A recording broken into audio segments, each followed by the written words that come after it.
3 horrible booking decisions made by AEW and Tony Khan regarding Worlds in 2024. Now, before I get into this, I have to make it very clear. I like this show. This show had about 2 hours of actual pro wrestling in-ring action. The rest was about talking. And sure, there was some notable moments that we're going to discuss. 3 things that I absolutely despise about this show.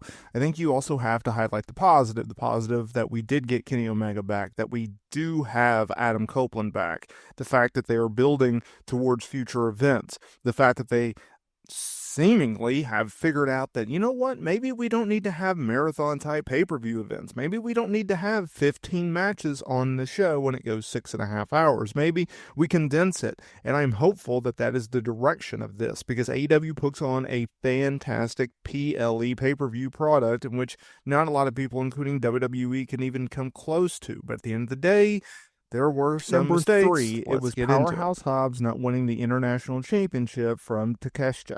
Now look, Powerhouse Hobbs is a guy that's been around the block in AEW for a little bit now. He's a homegrown talent that has extremely high level of potential in this business, in this game, because Powerhouse Hobbs, while he's still not got his character down and he's not necessarily the greatest promo in the world, he has it. He has an it factor, he has a prowess, he has a presence that no one else does. Now, Takeshita, he's going to be a main player for AEW for the next 12 years, okay? And especially with his alliance with Don Callis, I think that they're doing a very good job with him, and he's done very, very well from comparing where he started to where he is now. Now, Powerhouse Hobbs is a guy that if I'm WWE, if I'm Triple H, I have his name circled and I'm waiting for his contract to expire. And if I'm Powerhouse Hobbs, I am definitely going to be taking that phone call from WWE Brass, and I'll tell you why. Because Powerhouse Hobbs has been able to get opportunities in AEW. Now, he got a lot more opportunities. He got more TV time. He got more pay-per-view time. He got more shine, if you will,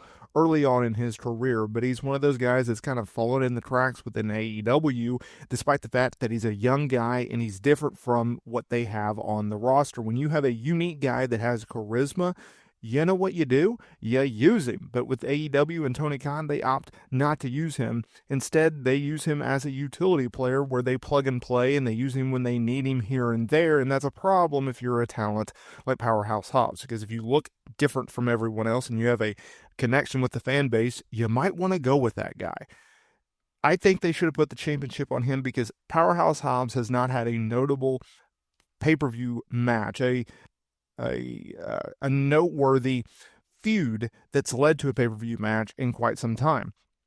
Takeshita, he's held this championship for quite a while. He's going to continuously get pushed, but if you're Powerhouse Hobbs, who's being booked as a babyface, you might want to get that championship opportunity. You may want to take a run with the championship, because it's going to do a lot more for Powerhouse Hobbs to win the match and for Powerhouse Hobbs to win the championship, rather than Takeshita, who's had already a notable run and is a heel and who can get his heat back. It's a lot more easy for a heel to get his heat back off of a loss than a babyface is to continue momentum and a connection with the fan base. So I thought they swung and they missed. Now, look, I understand that no one thought the Powerhouse Hobbs was going to win this title here, but you have to pull the trigger on certain talents if you think that they have high expectations and you think you can draw money with them. And I think it's a classic situation where Tony Khan thinks, well, Takeshita is going to put on better matches, and that's what I'm looking for, rather than star power. And that's a classic example here with Powerhouse Hobbs. Number 2, not putting Okata versus Will Ospreay on last in the Continental Classic. Now, let me address this real quick.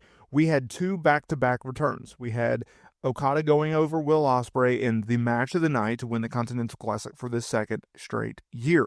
After the match, Kenny Omega, who has been absent from in-ring action since last December due to diverticulitis, and we have not seen him on AEW television in multiple months, is slated to make his in-ring return at the Wrestle Dynasty event on January 5th. Okay, he's going to be representing AEW and taking on Gabe Kidd. That's great to see. Now, I don't have an issue with what they did after Okada versus Will. You had Omega come out. He was introduced. He gave the championship to Okada. They set up the match for All In Texas in July. I wish they would have had Omega cut a promo just saying, hey, when I'm ready, I'm going to build myself up. And when I get to the level that you're at, I'm coming after you and I'm taking that championship. Okay. Because Okada's not losing that title anytime soon. Right. And so that's the way I would do that. In regards to this match placement, I can understand folks saying, well, you had to have the Fatal 4-Way match and the main event because A, that was your most built up match. I digress with that. It sucked. The build sucked as well. And you needed it because you wanted to send the fans home happy because you were going to have FTR come out there and confront Death Riders, and you were going to have Adam Copeland come out there and attack them, setting up the 6-man tag on Dynamite. Here's where I disagree with this. I think you could have flip-flopped it, where you could have had that double Fatal 4-Way, then you could have had the big pop of, Copeland coming back. Then you end the pay-per-view strong with boom, boom. You have a great main event, the true main event. Everyone predicted it was going to be Okada and Ospreay. You knew it was going to be a banger. So you close out the show with your top star in Will Ospreay, okay? And he's leaps and bounds bigger than anyone else on this roster in terms of crowd reaction and overness. And then you have Omega come back. He's a homegrown guy, right? He helped carry this company during the pandemic. And then you can have him cut that promo or just even have him, do the handoff with the title and you do it like that. Because you get a bigger, I think, impactful sign-off by having, boom, a big return in Copeland. Boom, a fantastic main event type, outstanding main event match. And then you have another return, right? I think it just would have flowed a little bit better. I think it would have ultimately built.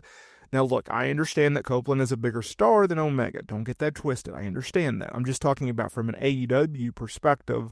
It makes more sense and it just flows better with Omega being in the main event spot of his return and that match. At number 1, Ricochet continues to be a geek. Okay, so let's break this down. So Ricochet worked Okada in the semifinal of the Continental Classic in the second match of the night. Unfortunately, they had to follow Kyle Fletcher and Will Ospreay, which is not an easy task to do. After the match, there was someone that threw toilet paper in the ring while Ricochet was in the ring. It was probably a plant. They did that at the Hammerstein Ballroom shows as well. Then you have Swerve Strickland come out, and he has decided that he is going to feud with Ricochet. He got a promo talking about how he called it. He knew that Ricochet would fall short in winning the Continental Classic, and that he then brought out Prince Nana, who had this wagon filled with toilet paper. And he handed it out to the fans at ringside, and they all threw toilet paper at Ricochet. This guy, who had been geeked out weeks prior by the Hurt Syndicate, just punked out, lost all credibility in which he had when he first signed with AEW, if he had any at all, then doesn't do a dang thing. He just stands there with toilet paper wrapped around his neck and in the ring as these fans throw it in there. Complete geek squad. There is no explanation in my mind that makes sense to this. I don't want to hear, well, they're going to turn him heel. Great, they're going to turn him heel. And he still is not credible. He is still not believable, right? It does not make sense for them to do this to this guy.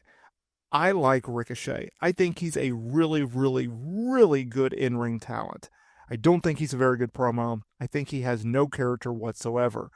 I thought he would do better in AEW than WWE, but I didn't think he was going to be a guy that was going to move needles or engagement.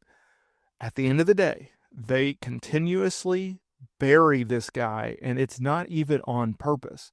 People overuse the word buried in pro wrestling. This guy's been buried twice now, and it's not even, I don't think they're going out of their way to be like, we're going to bury this guy. They're trying to tell a story. It's just that story is backfiring, and it's backfiring in a really, really bad way, and they need to turn him heel immediately, and they need to get this man some wins, and they need to make this man more seriously, or this guy is going to fall off the face of the planet in this company just like countless others have.